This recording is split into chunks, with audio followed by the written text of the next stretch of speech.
I confess I messed up, dropping I'm sorry like you're still around. And I know you dressed up. Hey kid, you'll never live this down. Cause you're just a girl all the boys wanna dance with. And I'm just a boy who's had too many chances. Sleeping on your folks before you get dreaming. She said, why don't you just drop it? I don't blame you for being you, but you can't blame me for every name. So say, what are you waiting for? Kiss her, kiss her. I set my clocks early cause I know I'm always late.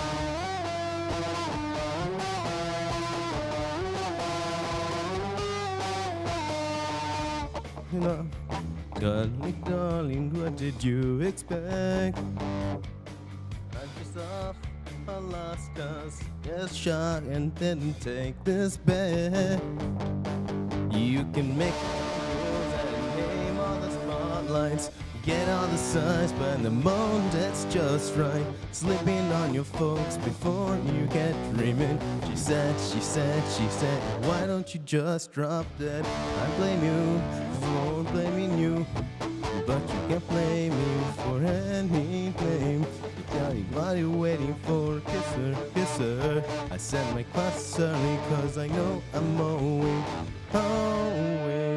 home.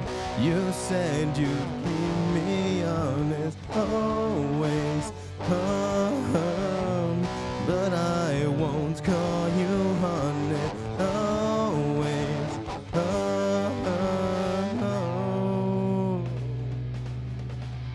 Blame you or blaming you, but you can't blame me for any name. You say, are you waiting? Kiss her, kiss her. I set my clocks early cause I know I'm always late.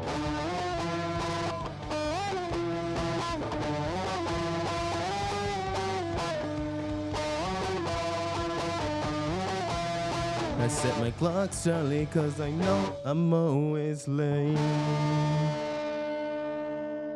Yes, sir, just like today. I dropped my pick nonetheless. Okay. Hello. It is a... Oh, I'm over here. It's a beautiful Sunday today. Yeah, unfortunately, sometimes I just wake up at 7 and I go like, I got an hour. And then I wake up at 10 and I'm like, oh, fuck. And it's all hectic. But no, we're here. We're live. I was trying to mess with the guitar settings to kind of get that. Yeah, I was supposed to get the freaking volume up. I do apologize. And then, really quickly, just on that chorus where it's like, I'll bring you for being you, but you can't blame me for any name. But you can't blame me for any name. Said, what are you waiting for? Said, what are you waiting for? Kiss her. Yeah, pretty much. Said, what are you waiting for? Said, what are you waiting for? Kiss her, kiss her. Yeah, that little power chord shifting between that and trying to sing that, no. So just keep the volume up for the next round.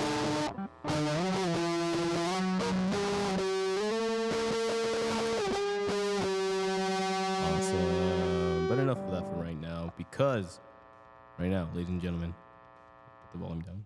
Get guitar. You're cool. And yeah, we're gonna say awesome for a Sunday, a bright, sunny morning. The weather was actually not that terrible in terms of like the super heat. It's been super hot throughout the week, but the weekend was pretty all right. And onion blooms, pretty all right, even if they are raw on the inside. But hey, enough about that. Let's hang out with this week's Okami's News of the Week. Otaku. Wow.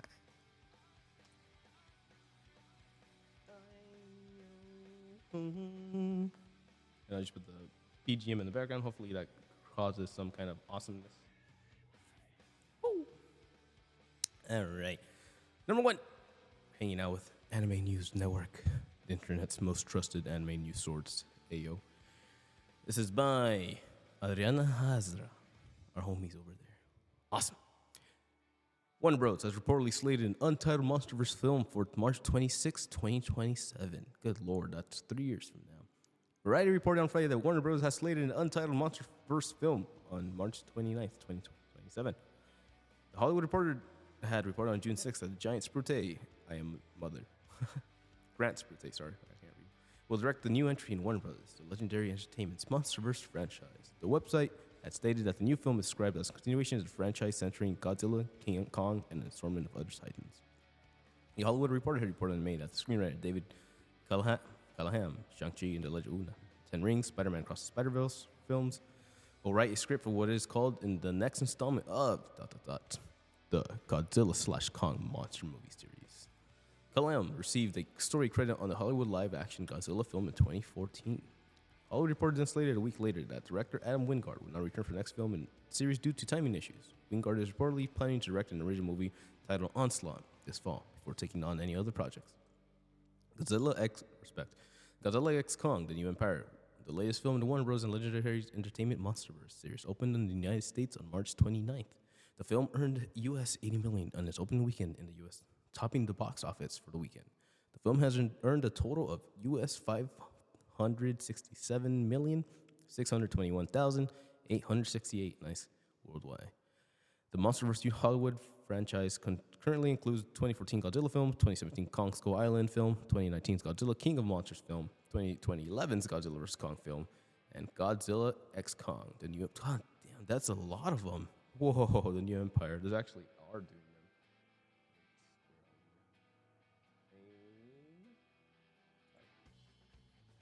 Hey yo, okay.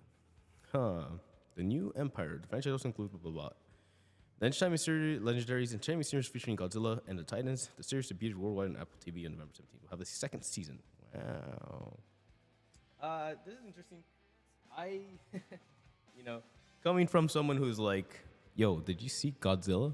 And they're like, oh, you want to meet Godzilla versus Kong? The one where they fight each other and they punch each other? No. Godzilla -1, dog. The good one. Yeah, it's kind of funny because I didn't think that this would really take off. You know, when they started building the MonsterVerse films, it was an interesting idea because we have history of like Godzilla bumping or King Kong bumping uglies with dinosaurs, and having them just kind of really go all in on this MonsterVerse universe is interesting. Like, is that what we're into nowadays? Like, as a society, like if it's not a superhero film, now we have to go look at the big monkey and the big dog Godzilla. Big cat Godzilla rolls up into a ball. It's kind of cute. But hey, man, I was not necessarily about the latest film. I kind of tend to like turn my brain off when I stop relating to the characters, I guess. But it's crazy for me to say, but I feel like from here on out, now that we've had Godzilla versus Kong or Godzilla X Kong, I feel like it added a layer of like all the groundwork has been laid out now. All the bullshit that we as a society had to go through to like, come on, a King Kong versus a lizard, all that BS has been absorbed by us, and I feel like we're at a place where we can really do anything, and it might even be kind of cool. I'm not too sure. It's really hard to kind of like back up this two titans, but I guess that's kind of the point too. You're not supposed to really relate to the fucking giant ass monsters destroying humanity, or causing property damage. But yeah, I don't know. I feel like we might be into a good one with this one, and that's that. Even saying that out loud makes me cringe a little bit. But you know what? I'm gonna choose to believe in ape, or return to ape, and believe in the lizard. So yeah, looking forward to what ideas they have. I know spoilers for XCOM. They had Mothra pop up, so we are getting more extended universe monsters on both ends, whether that be Toho's Godzilla or whether that be America's King Kong. But hey, looking forward to seeing if they're gonna be crazy out there and see what else they have in mind to cook up. So, Hollywood gonna Hollywood. Let's let them fight. Sugiwa.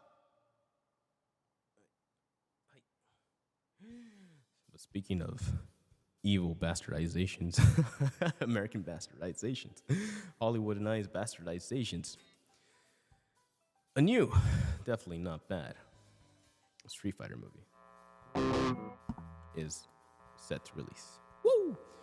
Capcom and Legendary are making their third attempt at a live-action adaptation for 2026. We are certainly living through the era of remake.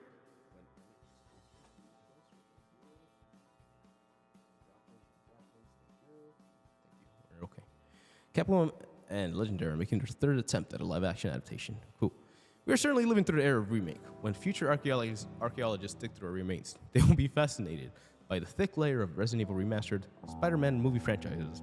But if there's one film that shouldn't repeatedly appear, that no one has the right to attempt to remake, it's not Godfather, nor Citizen Kane.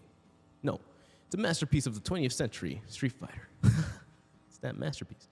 And yet, disgracefully, that's what's happening. And now, we have a release date. This is by John Walker over at Otaku. I would like someone to explain to me how they believe they can improve upon Stephen E. De Souza's 1994 epic with its cast of all-time Hollywood greats, featuring martial artist Jean-Claude Van Damme and pop sensation Kylie Minogue. This was a film so great its director knew it couldn't be topped, so never even tried to make another cinematic release for the rest of his career. Oh shit! And yet, that's what the production company Legendary, in cahoots with Capcom, told us they were planning to do last year. According to Variety, it intends to release its new Street Fighter movie on March 28th, 2026. I gotta look this way. Hi.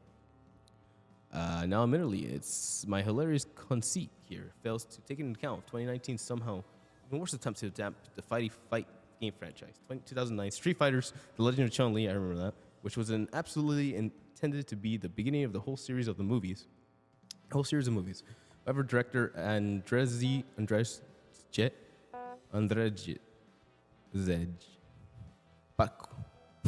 Bartkowiak, a name that looks like JGPT's attempt to reinvent the 70s Gonzo writer, also slightly fell somewhat short. Gonzo, is that animation studio? Wow, that's a deep-ass cut. Also slightly fell somewhat short of mass success, albeit still managing to impress with a meta score scientists previously thought too low to be possible. 17, exactly half of what was achieved by the 1994 version. Fascinating. I love that 20th Century Fox thought.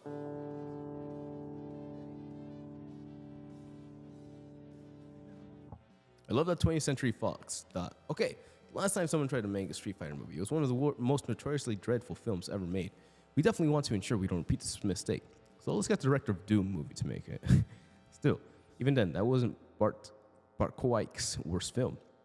That goes to a stunning 16% average for 2017's Maximum Impact, which I now want to watch immediately. It got Eric Roberts and Danny Trejo in it. I remember that one. In an ideal world, Legendary would convince Bartkowiak and De Souza to come back behind the camera for the third attempt to film Ken and Balrog's punching antics to see if they could go even lower. However, even a year after its first announcement, no names have been attached to upcoming Street Fighter projects at all. So it's time to get the Dreamcasting. Oh, please, please, please, let it be awful. It deserves to be awful. That is a statement. Okay. Well, in the age of how Hollywood is reacting to, well, not even Hollywood, let's just say investors are reacting to the upsell of video game movies and how we're low-key done with comic book movies, so now we need to find the next big thing to cash flow it. But, you know, Capcom, right, being a interesting member in this whole escapade, because for the most part, Capcom has the will of the goodwill of the people, the trust of the people. Capcom has been back to back with its remakes. They're not half-assed. They've been having fun with creating sequels to games that we thought we'd probably never get, i.e., Dragon's Dogma, and we see them still producing and publishing fucking crazy experiments like Resident Evil in VR, and that's something that I highly respect. So if they're going, hey dog, it's time to remake the movie, then I am gonna go ahead and say yes, Capcom. Do whatever you want, Capcom. I will go watch this film, and if it's shitty, like John Walker says it is, I'll still have my popcorn. So hey, looking forward to seeing how intense. But hey, you know, we have a Mortal Kombat film that was not terrible, and it still kind of respected more of the I completely forgot about that movie. Respected more of the source material. So that's kind of something that we can use as a reference, and how Capcom can look at that and be like, you know what, we should try to make this happen. So looking forward to something interesting and hopefully honest and like a real emotional thing, not just like a cash cow or a cash out or what's it would call it, a sellout of film, but something that can maybe actually elevate the series, because actually in Street Fighter 6 we're already moving past all the original characters. So why don't we just make movies that honor the historical characters, and then we can jump into this new generation where we maybe retire Ryu and all the other guys. But who knows? We'll have to keep an eye on that one in the future. Hey, so you are live action One Piece series second season unveils more casts. Yeah, baby. Continue. This is by Alex Mateo, back over at Anime News Network.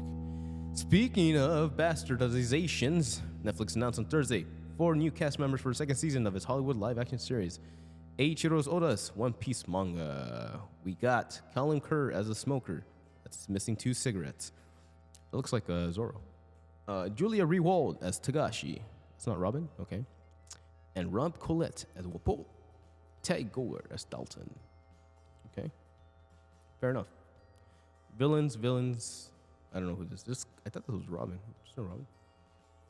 The previously announced cast for the second season also includes David Dashman as Mr. 3, Jahara Jaslin as Miss Valentine, Camoros Johnson as Mr. 5. What the hell? What's up with these numbers?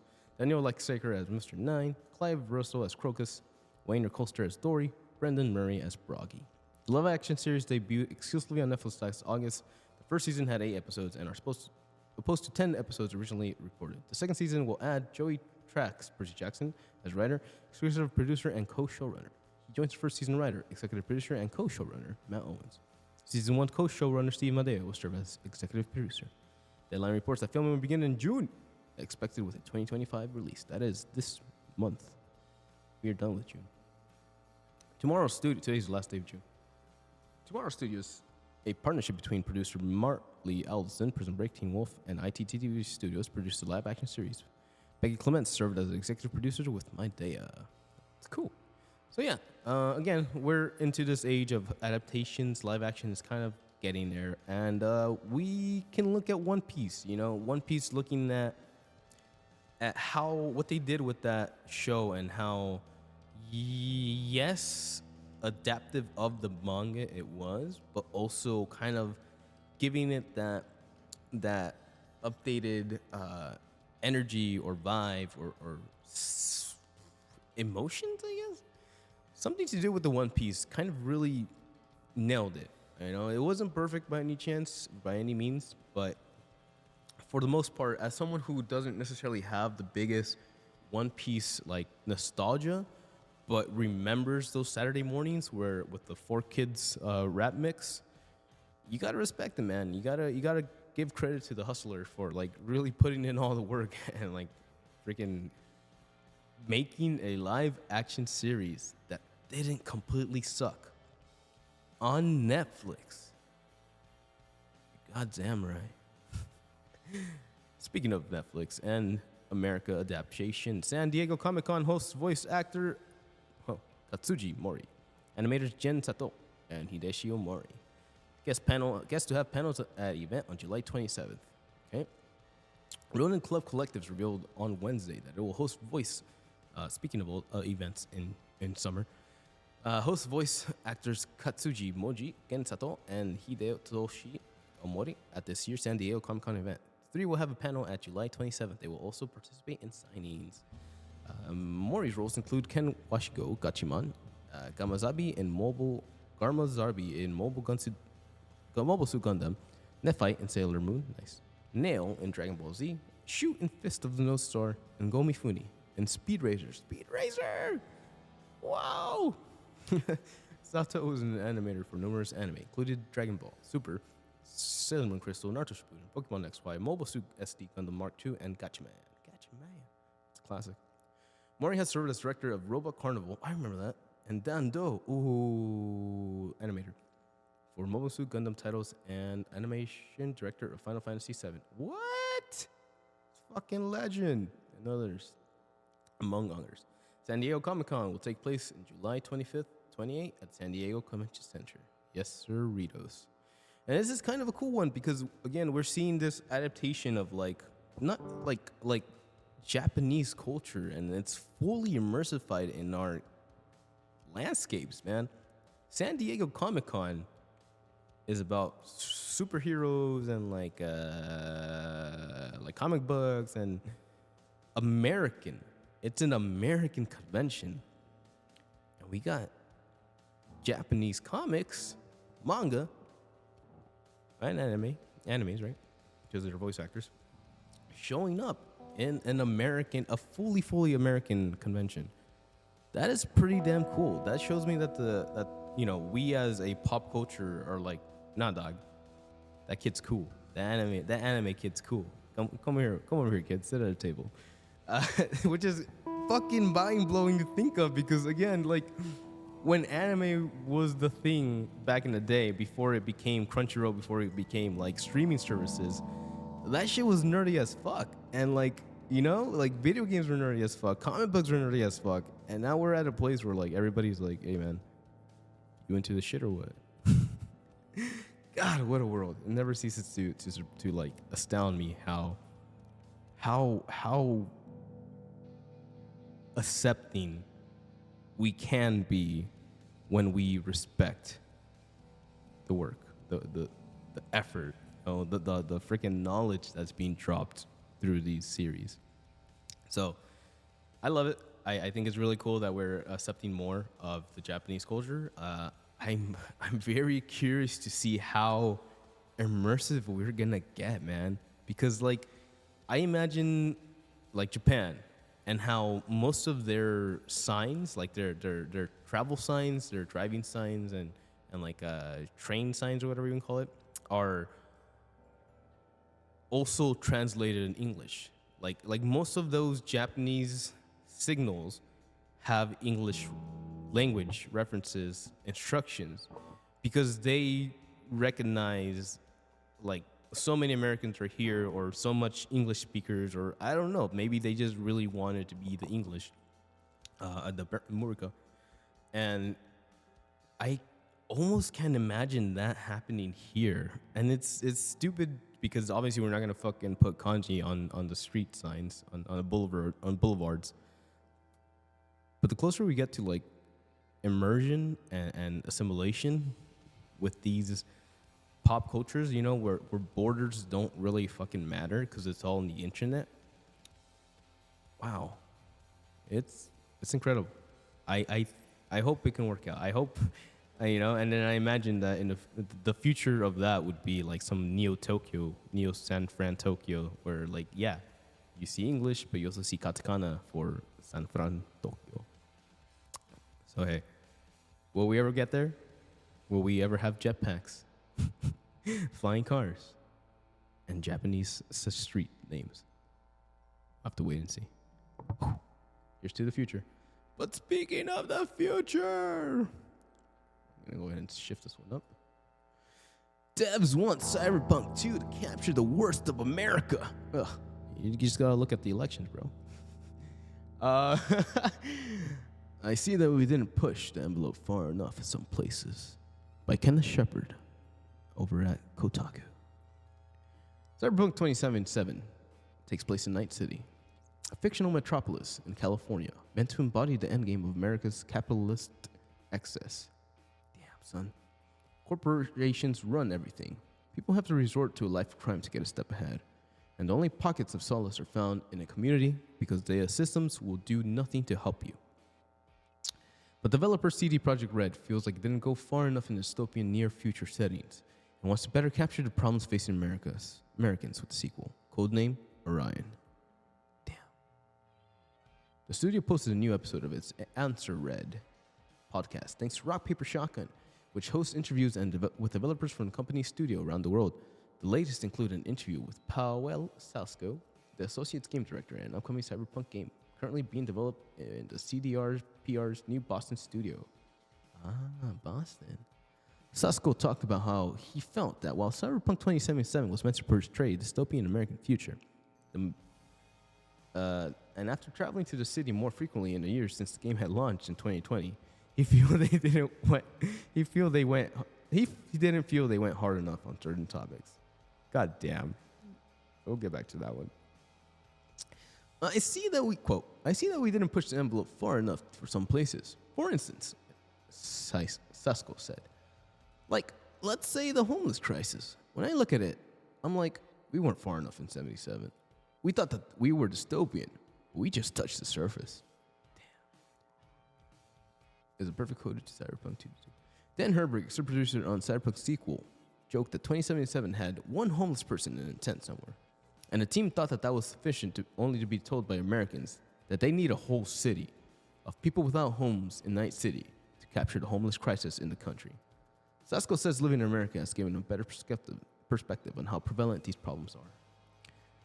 Quote, we thought like, oh yeah, we're being edgy with all this stuff, Sasko said. And I'm like, my walks to the train every day is more edgy sometimes.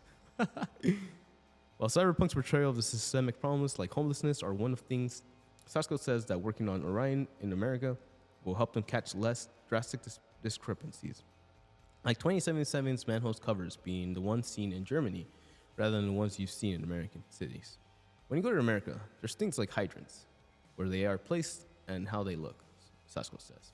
Quote, the streetlights, the position of that, the trash bins, they're in front of the house, right by the street. In Poland, in Europe, you don't see it. Almost anywhere.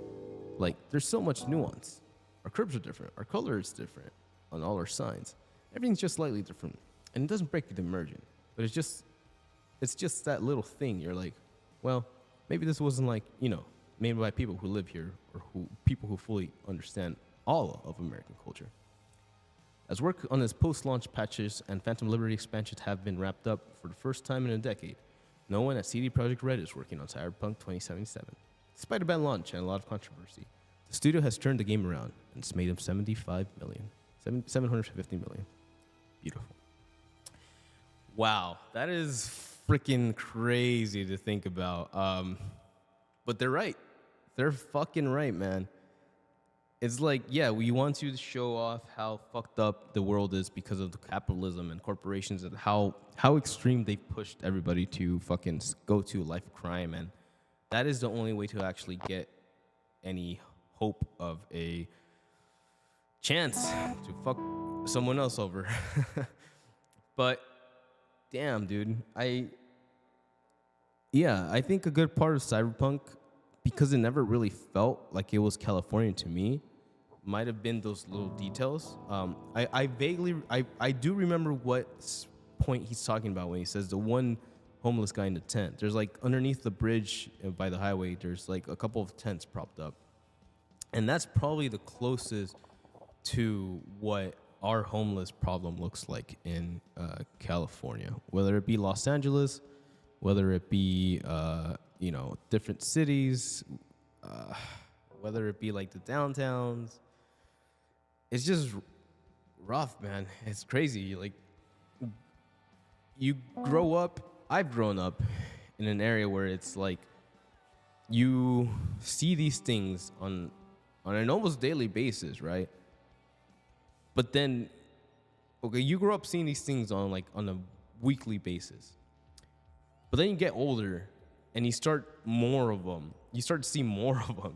You start to see them more often, and you start to see these fractions spread and create their fucking towns and their little cities, and it's like, dude, what the fuck? That is the shit that keeps me up at night, because I know how fucking thin that line is to slip into that negative zone and to just say fuck it and to not give a shit. And that is dystopia. God damn. All right. Well, I'm very curious to see how far he takes. Do you have 626 on his wrist? That's pretty dope. That's pretty dope, Johnny. I'm curious to see how far they'll take it. If there is a statement to be said, I would love to hear it. If he is now living in Los Angeles, he is a different person now. I will tell you that much. So, hey, let's just hope for a better tomorrow. Yes. Invest in independent businesses. Woo. But if you didn't know about Japanese people coming to America, Burnout Syndrome band goes on first U.S. tour in August, September. This is by Rafael Antonio Pineda, over by Anime News. Band travels to 10 locations from August 15th to December 3rd. The Burnout Syndrome's band announced on Thursday that will go on its first United States tour in August and September. The band will make 10 stops, including Atlanta, GA, what is that? Georgia, at Masquerade. Miami, Florida, Spirit of Japan Festival. New York, at Le Poison Rouge. Boston, Massachusetts, the Arts of the Armory. Pittsburgh, Pennsylvania, I've been there before. The Mr. Smalls. Detroit, Michigan, the Shelter. Chicago, Illinois, at the Reggies. Dallas, Texas, at the Trees. San Antonio, Texas, at San Japan. Oh, that's awesome. We should go there. And last but not least, your boy, September 3rd, Los Angeles, California, at the Roxy. Fuck yeah, I've been there. The Burnout Syndromes performed the opening themes for 3 seasons of Haikyuu anime, and the ending theme is Hana Ichimone for the 4th season of Gintama. The group also performed the theme songs for the 1st season of Dr. Stone and those Snow White Notes anime, the Dr. Stone Ryusei anime special, and the Misfit of Demon King Academy 2.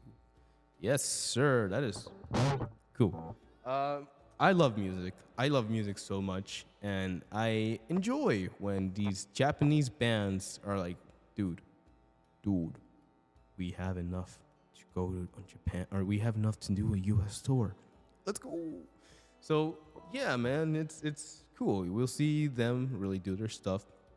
I like rock. I am a huge fan of rock, and seeing these people like really try to come out here and maybe not get the biggest reception, from home, but still do it for the love of music, or even exploration or adventure. I want to support that. So I hope it's not too hell of expensive, but obviously since they're coming from Japan, they're going to have to revenue on that. So I will keep my eyes peeled, and I will be looking forward to seeing these guys at the Roxy, September 3rd. So, looking forward to that. But you know who's not looking forward to anything anymore? It's your boys. Nisanji Kanzo's live anime expo concerts. This is by Rafael Antonio Pineda. Good to see you again, my friend. Nisanji Ian Summer Jam event to be streamed for free instead. Oh, nice. That's good. Anycolor Incorporation Anime Expo announced on Thursday that they will no longer hold live events for the planned Nisanji Ian Summer Jam.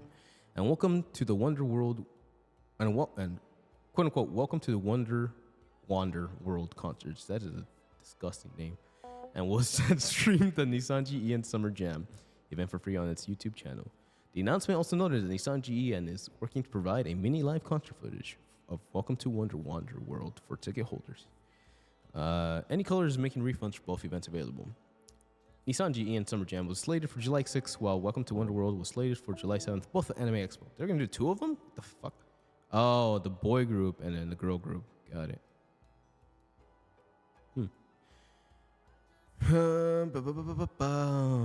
Slated for July 7th, both at Anime Expo. Nisanji Ian Summer Jam would have featured 9 of the company's virtual VTuber talents, while Welcome to Wonder World would have featured the Choir Noir VTuber talent duo of Kanae and Kuzuha. Okay. The Nisanshi project launched in 2018 and it's run by Anycolor Inc., formerly Ichikara Incorporated. It is one of the Japanese largest virtual VTuber projects, hosting over 100 VTuber as of May 2021. The project has expanded to 3 Asian countries, China, Indonesia, Korean, in their local and English languages. Nisanji Ian launched its first group in May 2021. That was 2 years ago. Really? Really? With a name that big, I would have assumed that they've been around longer than 2021, but it's also... Yeah, that kind of checks out. Yeah, I think that was where the big boom is. I relate the VTuber boom to like 2020s or like 19s, kind of like how I relate the Crunchyroll anime boom or the anime boom to Crunchyroll back in 2012. I think 2012 is when Sword Art Online kind of led that fucking, oh, we gotta go watch this type, and then freaking Attack on Titan came out right after. But yeah, man. I'm not gonna say I know things. I'm just a dude. I'm just a guy. But from what I understand, we just talked about how Capcom has earned the trust of the people, and I just said how I am okay with Capcom making a Street Fighter movie, depending on whatever they want to do with that, because that's just their prerogative, and that's what we're gonna look forward to in the future. And that's okay. I trust them. I want them to be cool. I want them to have fun with it. And I'm okay with dropping my... Well, I have a AMC membership, but I'm okay with dropping my $20 for the evening and reimbursing and paying for, quote-unquote, paying for their hard work and their effort, and as a supportive personnel of these individuals who are creating art and want to create more art in the future for the love of creating art, right? That's where it stems from. So when we have a company that has not been being great or doing the, let's call it the layoffs that we've been seeing in video game development, people being laid off left and right, it's pretty shitty. And then we have these people try to make money, coming in for your wallets. Yeah, sure, you'll still have people who are like fucking don't have any self-respect, I guess. Or they just really want to support somebody, or they really, really give a damn about this one specific or group of people. And you gotta wonder, man, it's like...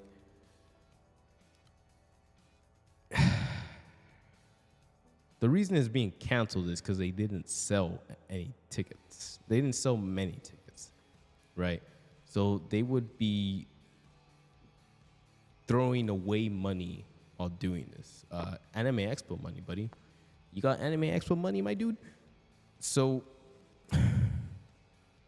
while that is a bummer and that kind of sucks, like it hurts to see that happen to people, it really does have to be a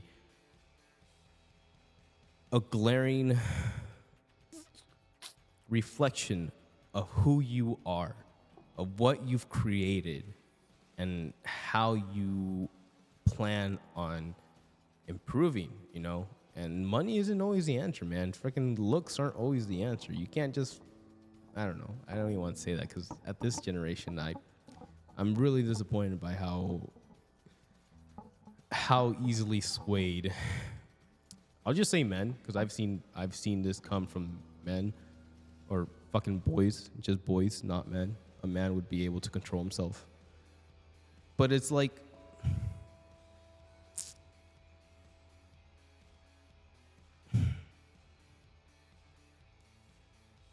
just think about it, man. Just take a step back. Think about yourself and understand how you got to this point. And ask yourself if what you're doing is correct. If this is not worth your time, even knowing that you're not gonna be catering to anybody, then why are you doing it? Who is it for? And what is your end goal? Because the people can see that. The people can see through the bullshit. Some of them choose not to give a shit. Some of them choose to live in a ignorant world of bliss. But I think we need these moments to really tell people what's gonna happen, and like it's not gonna be easy because it's a whole fucking group of people that are maybe in risk of losing jobs or risk of losing funding and all this shit. But again, man, if money is the only reason you're doing this, then there's a reason no one's gonna go to your concert. I would think. I would hope. Fuck, I would hope. In a capitalistic society where fucking homeless people are jacking off, I would hope we give a shit. But Cyberpunk will have to show us in the future. Hi. Let's check it out. All right. Moving on. Because things are getting dangerous out there. Whew. Nintendo is doubling down on security following latest video game leaker drama. This is by Ethan Gotch over in Kotaku. Mario Maker appeared to change up its strategy for the latest Nintendo Direct. Nintendo is working to beef up its security and IT training following recent reports of how major announcements were scrapped from YouTube's backend ahead of major directs. The acknowledgments of efforts to curb internal information from being exposed by outside actors comes as the video game industry leakers scene gets swallowed up in weird drama. During its annual shareholder meeting Thursday, Nintendo was asked about recent reports by 404 Media and others on data security issues at Google. According to remarks transcribed by the Twitter user NS Styles and translated by VGC, I should start getting news articles from them too. They're pretty dope. The reported incident includes mentions of an employee gaining access to the Yoshi's Crafted World trailer from YouTube's backend before the game was officially announced for Switch. A separate report by Insider Gaming noted that other incidents and corroborated that lots of big games leaks come from data uploaded early to YouTube's backends and accessed by contractors. According to VGC, Nintendo acknowledged the reports and said the company was using outside security firms' new security systems to their home. By the way, I'm out of time. New security systems measures and employee training to address the issues around leaks, which doesn't sound like Switch manufacturer went into specifics about how it's plugging its leaks. Fans have been speculating on what steps Nintendo is taking ever since the latest implosion of an online gaming leaker last week. Implosions. Pyro. What the fuck? I didn't know they would include my response in the report. Online user Pyro was one of the last remaining leakers who seemed to at least occasionally have solid source of information. But they came up surprisingly dry ahead of a big June Nintendo Directs, where the company surprise revealed a ton of first-party projects, including a brand new Mario & Luigi RPG and top-down Legend of Zelda starting for the first time, a playable princess. The news dump contradicted Pyro's vague expectation settings ahead of time and seemed to expose them as out of information. As Bloomberg reported at the time, fans quickly realized that unlike previous Nintendo Directs, many of the games that were announced didn't immediately have store pages go live on the eShop, suggesting that perhaps back-end data from those listings was part of how Pyro had been getting their information. The leaker then took the incredibly odd step of leaking their own source to Bloomberg, stating that the source was a Nintendo employee in Japan and that the back-end theory is a reasonable guess. The back-end theory is a reasonable guess. And where that person got their information from, even more surprisingly, Pyro later locked their account after stating they hadn't expected their comments to a reporter to be included in the news article. I remember that. That was Jason Schreier. He reported on that. Store pages from the games. Oh, I'm hungry. Announced last week. I'm so hungry right now. I have an Outback steak in my freaking fridge. Recently stated going live, including the one revealing the unexpected 60 premium for Dr. Kong Country HD Returns HD. It's possible that this is one step Nintendo is taking to crack down on leaks, alongside potentially shifting how it engages with those video hosting services like YouTube. We'll have a better sense of how those strategies are working when and if we don't hear about future upcoming announcements, including for likely Switch 2 launch games. In the meantime, the video game leaking scene is still in shambles. Midori, another mysterious leaker, was recently revealed to be a well-known male Persona fan, posing a mysterious Japanese woman. Until a new hero rises up, superfans will just have to wait for the eventual press release, like everyone else. You know what, man? We don't need leakers. We don't need leaks. We don't need to fucking, be scavenging through all these fucking informations to be like, oh, I think we're getting a Kirby game.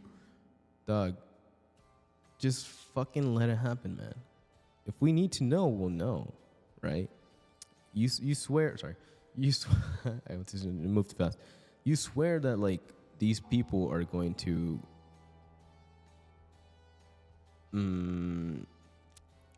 mean anything when we get the announcements, right? We have companies who are putting in the effort to make these announcements, and if they're not ready to share something, then maybe they're not ready. But if you get a tidbit from someone being like, "Hey, man, so we're working on this, but don't tell too many people because we're still not sure if it's gonna happen."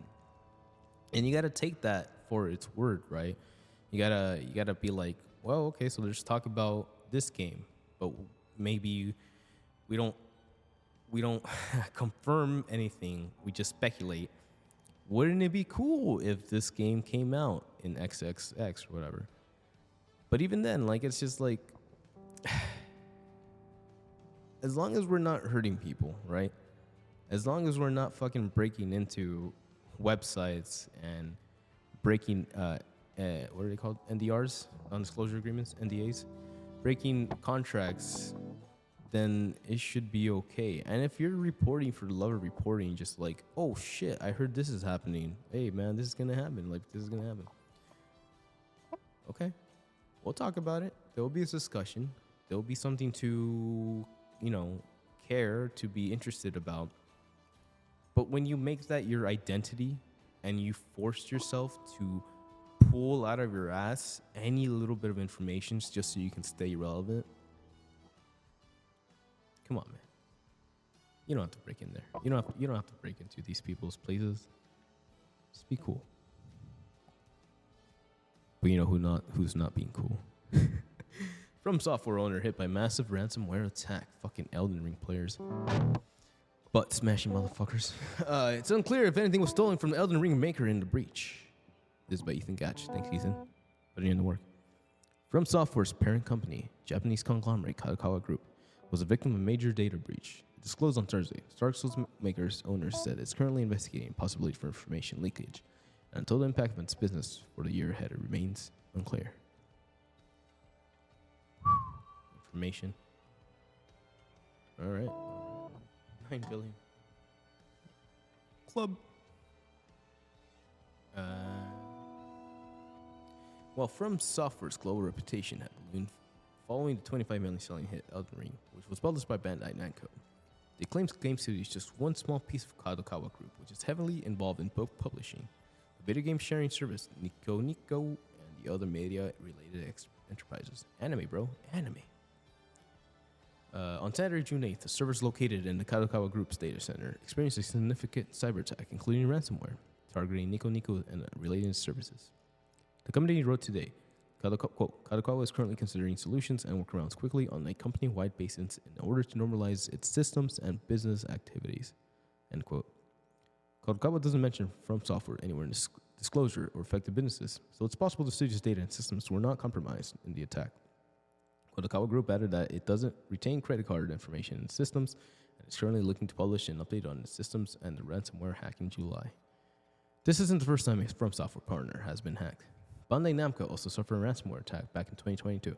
Several other video game companies have as well, include Capcom, CD Projekt Red, and Insomniac Games. And now infamous data breach at Rockstar Games in 2022 led to the leak of an in-development build of Grand Theft Auto 6. In the aftermath, the studio moved to limit remote work as part of an effort to increase security around its games. It's currently unknown what From Software is working on next, though. Obviously, everyone hopes it's Bloodborne 2. Shit. So Kadokawa was hacked then, but this is because Elden Ring, right? Because if it's like last time it was Bandai Namco and got smacked, and this time it's Elden Ring and they're getting smacked, but it's a different company. So that's kind of weird. Would it be a Japanese hacker, or is that irrelevant now because of the internet? Man, that's rough. And to think that they took down freaking Nico Nico is pretty impressive too. I think that's a big thing, Damn. Yeah, man. It's crazy out there. Yeah, it's crazy out there. I should learn how to code more better so we can circumvent these things. But man, it's crazy. Also, we know that like people are being really salty about Elden Ring. They're not getting the urge tree stuff. They're not using the mimics and the items that they're being given.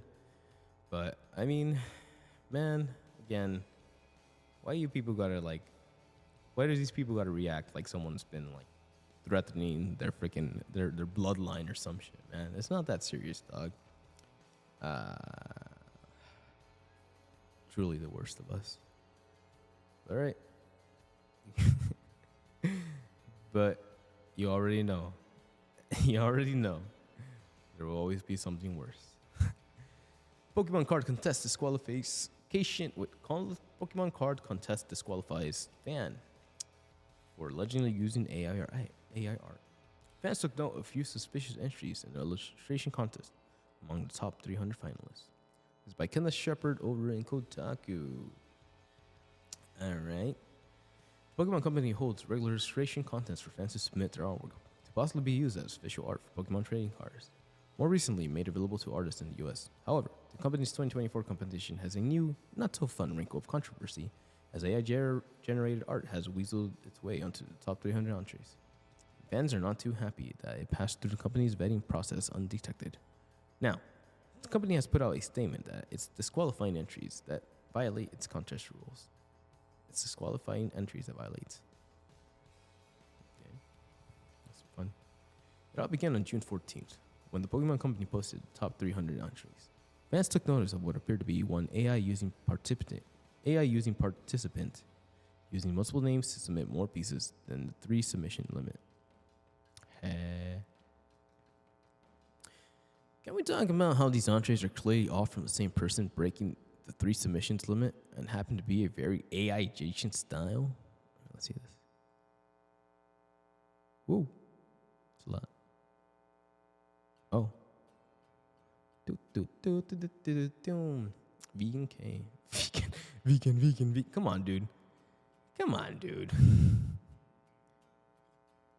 Oh, it's an Eevee. But they changed the eye color. A-bite. What makes it AI? Because of the thingy? It has that chic to it, huh? It's all the same color palette too. Interesting. Huh. I'm gonna do that. Whew. Well, wouldn't you know it? Rachel Biggs, Spider Rachel. Rachel Beep. As word spread, fans started making ruckus online, ranking the alleged AI art over the coals, AI art over the coals, while criticizing the Pokemon Company for letting it get into the top 300, taking up spots from real artists who also entered the contest.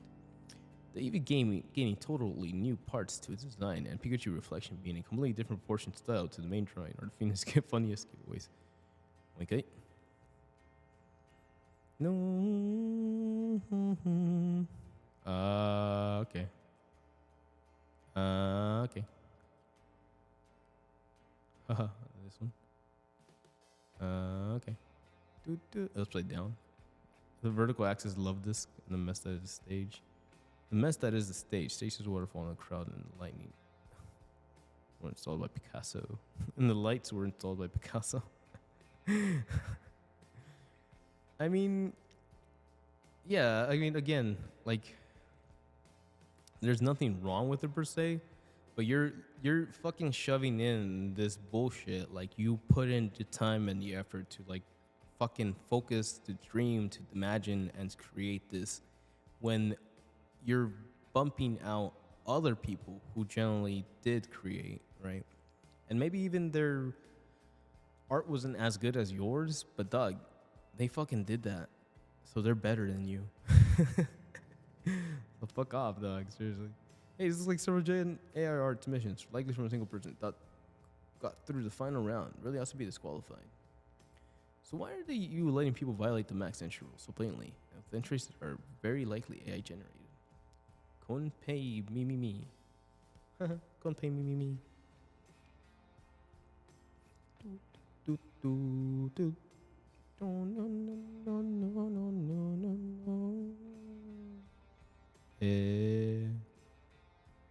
Yep, that happened. All right. Here we go. Back. After 11 days, Pokemon Company released a statement confirming that some entries violated official contest rules and have been disqualified. The statement stops short specifying which rules we're breaking or naming anyone that will be removed from the top 300. It says that other submitted entries will be added to top 300 finalists to replace those disqualified. As of this writing, several of the pieces fans accused of being AI still appear on the contest website. The full statement reads as follows. We are aware that select entrants from the top 300 finalists of the Pokemon TCG Illustration Contest 2024 have violated the official contest rules. As a result, entrants in violations of the rules have been disqualified from the contest.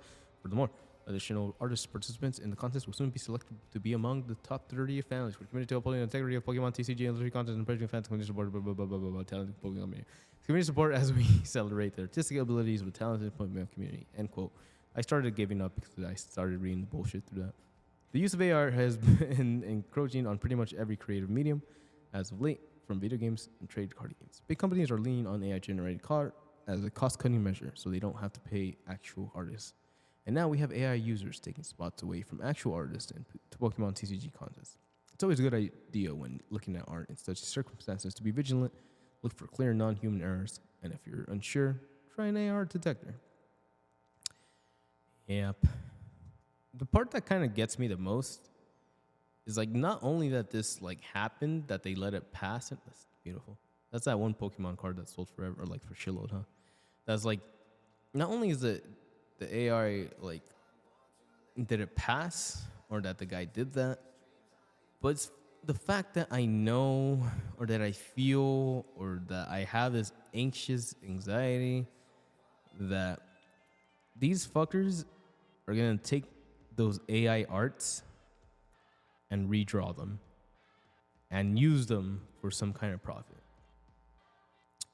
thereby encouraging this, secondhandly encouraging fucking cutting costs by using AI. In their heart of hearts, I think they're grateful for this guy. Or I think they're grateful because it gave them something to copy, something to fucking take for free, right? He's qualified, yes. But those art images and those kind of pieces and that ambience and that vibe that were in those pieces is now theirs to use. So, will they? Maybe not. I hope not.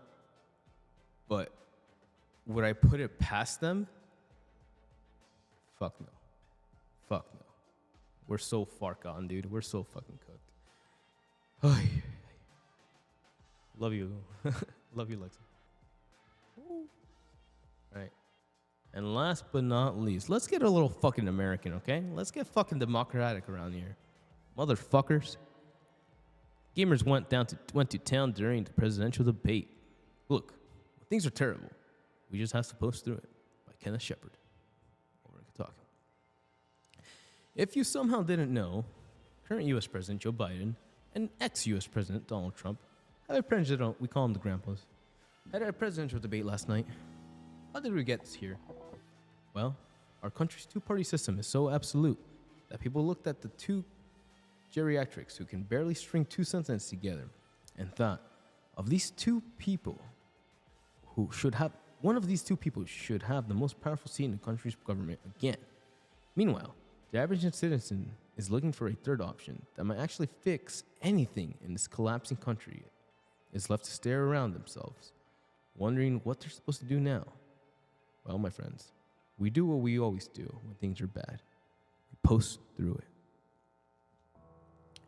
There are always a lot of good jokes at the expense of undeservedly powerful people when we reach the election cycle. And last night's presidential debate was no different. We got memes and got shitpost plenty. We had guffaws and chortles galore. Most of the jokes focus on specifically Biden's behavior, as the man is clearly too goddamn old for the position and was spacing out, speaking nonsense. And even Trump, who has very few coherent thoughts to his name, was able to call him on it. But we also got video game related jokes specifically, and that means we get to write about here at KotakuPeriod.com, where we cover video games and the ways they intersect with culture, art, and politics. Nice, love you guys. So join us in laughing when the shimps. Join us in laughing as a shimp sinks around us. Feels like I'm about to say the universe is singing to me. Let's see. Crazy is genius. Hey. If crazy equals genius, then I'm a fucking arsonist. I'm a rocket scientist. Hey. If crazy equals genius, you can set yourself on fire. Nice. Looks like he's about to say the universe is singing to me. What? Huh? I don't even get it. Okay. Like, stop popping up. Diva Ultimate would go crazy on the debuts. Diva Ultimate would go crazy on the debate stage. Oh man, this game sucks. Lol. Crazy equals gene. Fuck yes. Fuck yes. Fuck yes. Oh my god. If you walk within 30 feet of Biden, you start seeing a flashing health bar and prompt to enter quick time event that has no fail state. Lead actor from Pixar Sodas. Buy your lunch. This motherfucker is on 1 HP. Crazy equals genius. Yeah. Yeah, he's so old, man. You can set your phone. Listening to Elden Ring DLC.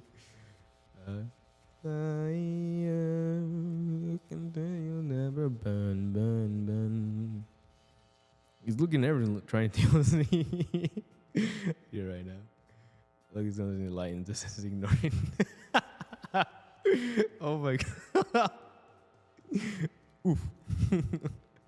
I thought that was a Minecraft thing. Alright. Oh my god. Presidential Debate 2024. RJ. You're both too old. Har. That's great. Nice. Crazy equals genius. Hack versus hack. Awesome. That's hilarious. You can set yourself on fire. Go watch our Paper Mario streams. They're pretty good. Oh, yeah. Mike. Cool. Hi. We do voice acting for that, and we give fun voices. I think we've been doing all right. Biden has a finisher thought above his head. Wow. Moderator. Okay, President Biden. You have 1 minute to respond. Biden. Sorry, Jack. I'm out of time, Jack. Oh, fuck. Biden. Is it going to do the thing? Is it going to do the thing?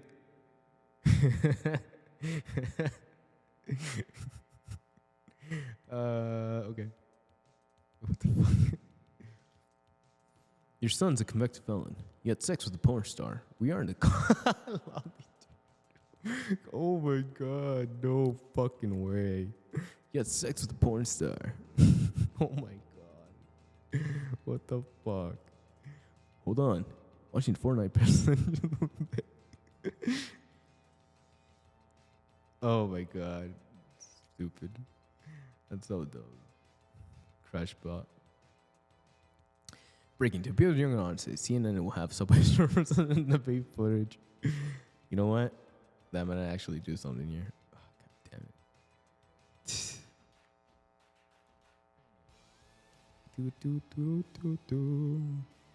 That's alright. What song is this? Panic at Disco? Nice. Watching Biden constantly morph into this is killing me. Can't handle it.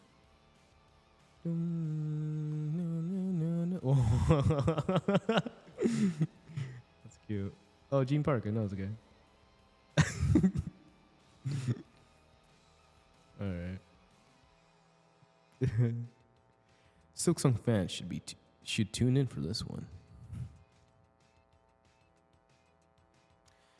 Tune in to CNN. Oh, so 2 more days. Tune in on Joe Biden. Silksong fans, did you get your chip changed or what?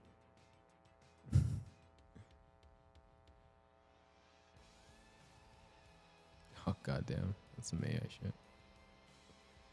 Planet of memes. What a guy. Interesting. Tune in for this one. Silksong fans. And last but not least.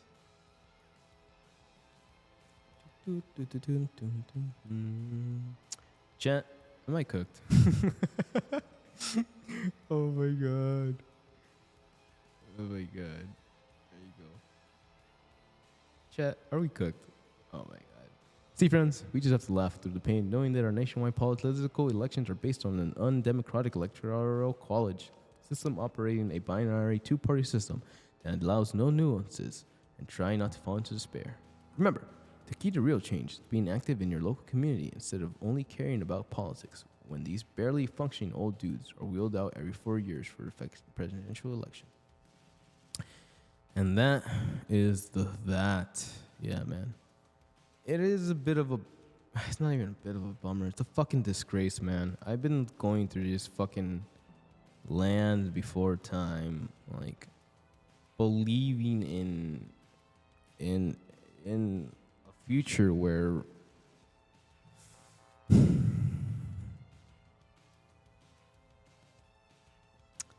people would care.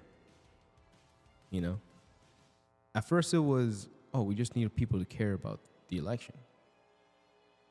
And then it became, oh shit, we need people, we need our representatives to care about us. And it goes to, no, they're not us. They're fucking white fuckers, old ass bitches, fucking piece of shit that haven't suffered in their lives, don't understand what people are going through, are so fucking out of touch with the status quo that they'll just jack off in their fucking pulpits, not give a shit, waste our time, fucking not agree on a bill, not do anything productive for our society. And we're just there paying taxes, giving them our money, literally paying their fucking bills.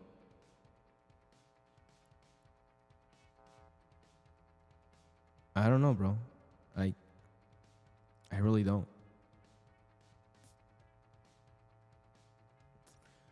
My initial reaction is getting flashbacks of the ending of Fight Club. If anyone has seen that film or read that book, the whole end goal of one of the main characters is to destroy the bank system. Fuck up all the banks. That way, we all start at zero. There is no... Well, we wouldn't start at zero because these fucking dumbasses would have property and land and all this bullshit. But still, yeah, destroy the banks, which is the backbone of capitalism, which is the reason that these dipshits even have a pulpit in the beginning. Fucking nephiliistic fucktards. Don't give a shit about the common man. Never had to fucking suffer to understand where they're gonna be. Who have been resting on their laurels since before my time. And it's fucking disgusting, dude. What can we do? Like, real talk. Like, real talk. What can we do? Like, what can we do? How can we fucking stop wasting our time? Because this is bullshit. Things aren't getting easier. Things aren't getting better. And regardless of who wins, we're either going to have a fucking psychopathic lunatic bent on getting revenge for getting his ass handed to him, fucking unable to look beyond his inflated ego, narcissistic tendencies that go beyond running a country. How the fuck are you going to put the most powerful man in a seat of narcissism and expect him to lead a country with poise, respect, integrity, when he's already fucked up his first time? How fucking stupid is it that this bitch is fucking running again?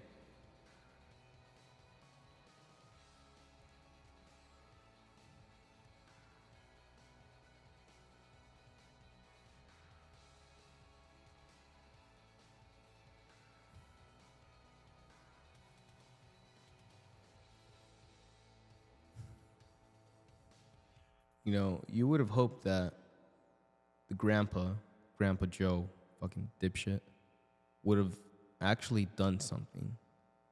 You know, you put your faith on a fucking old ass piece of shit because not even because of Biden, not even because of Obama, right? People saw fucking Joe Biden with Obama and they expected the second coming of Biden, but or second coming of Obama.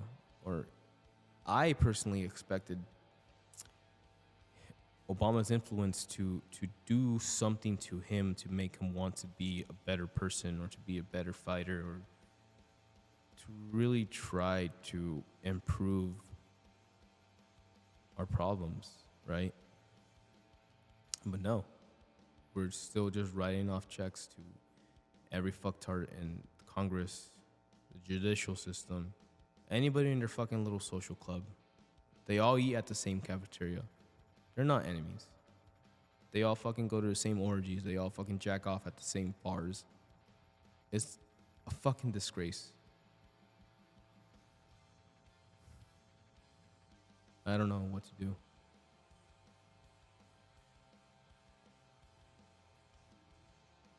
But hey, sorry for being so downer. I should have put something more energetic as that last story, but I guess I don't know. It is something that we're gonna have to deal with very, very soon. It's unfortunately it's just the beginning of our bullshit. No matter what happens, no matter who wins this election, they don't have a plan. This fucking Joe hasn't done shit for the people. He's not about to start doing it now. Donald Trump doesn't give a fuck about anybody but himself and his golden showers. He's not gonna fucking care about the person struggling to make ends meet. He's not gonna fucking lower your taxes. Well, he might lower taxes just for the fucking businesses so they can keep on making more money and separating that wealth divide even more than it's already been. Are we cooked? We're fucking fried. We're fucking roasted.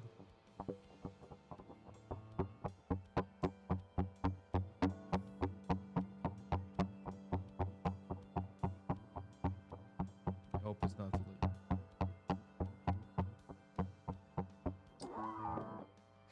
Okay, guys. Let's wrap this one up. Sorry for going the extra mile on that one, but these things are stuff that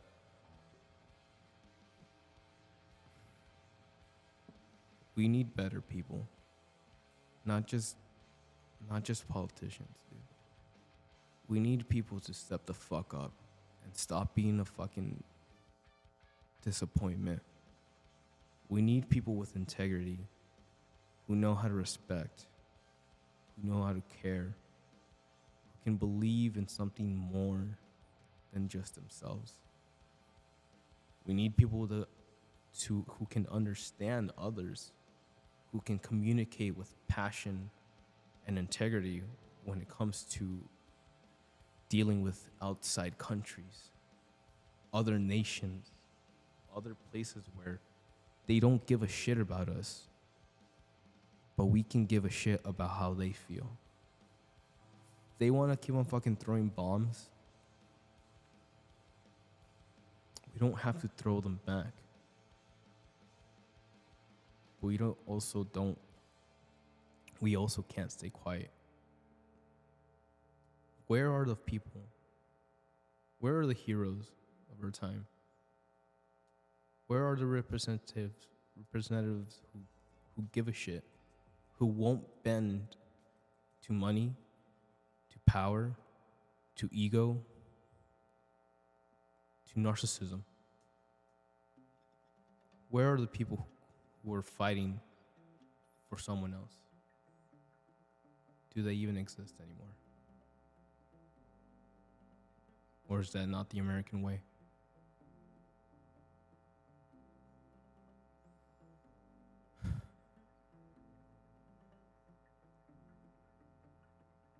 I will say God bless America, but I think he's left this town a long ass time ago.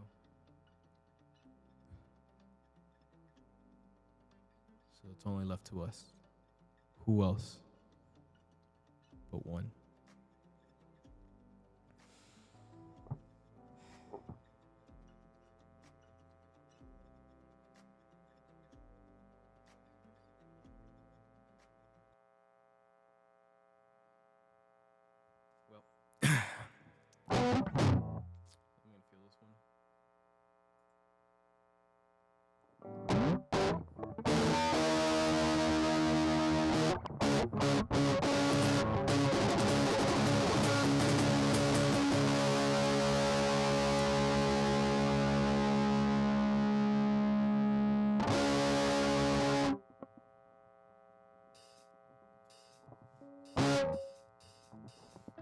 ago.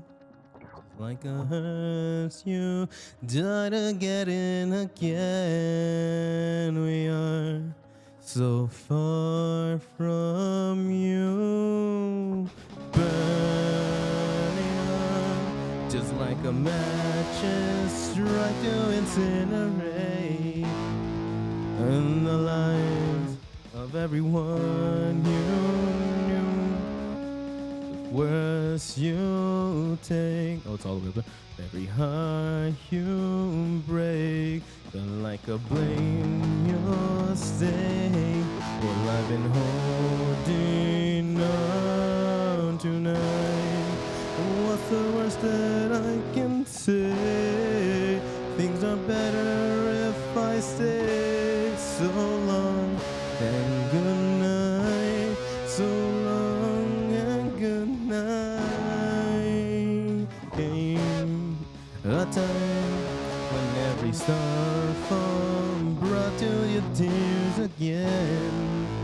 We are the very hurt you sow.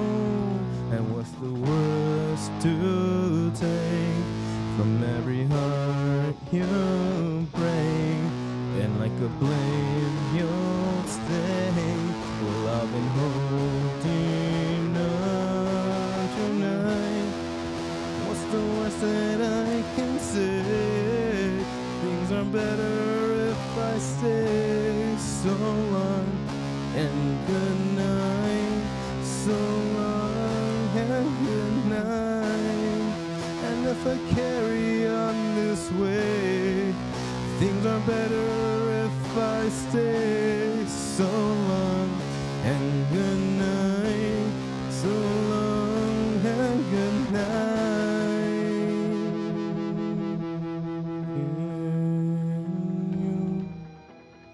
Hear me.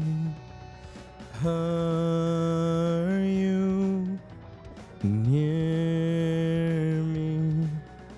Can we pretend to leave and then we'll meet again when both our cars collide? What's the worst that I can say? Things are better if I say so long and good night. So long and good night.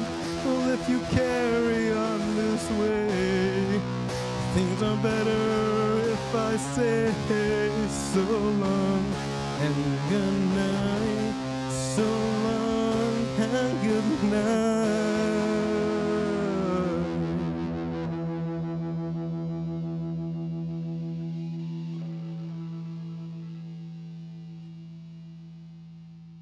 Take care. Love you all. Believe in the good. Yeah. Sayonara.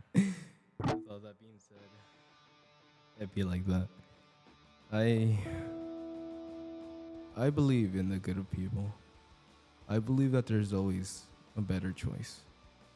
I believe that even though we've gone through so much, there's always a will to find something better. But it doesn't always have to be at the expense of someone. The price doesn't always have to be unnecessarily absurd. We don't always have to take advantage of those who care too much. Love yourself, but love those who need it.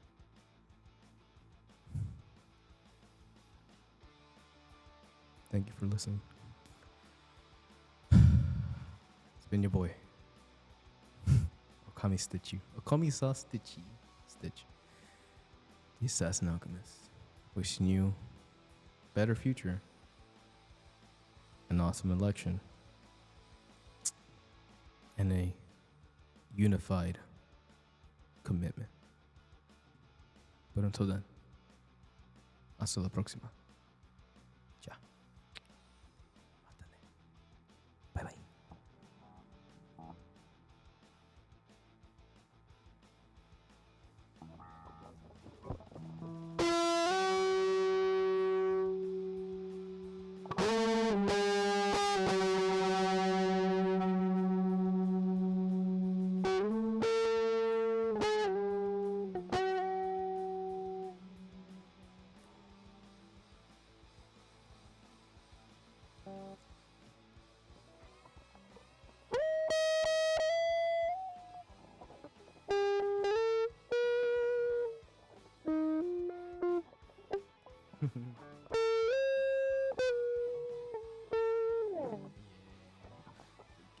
Okay,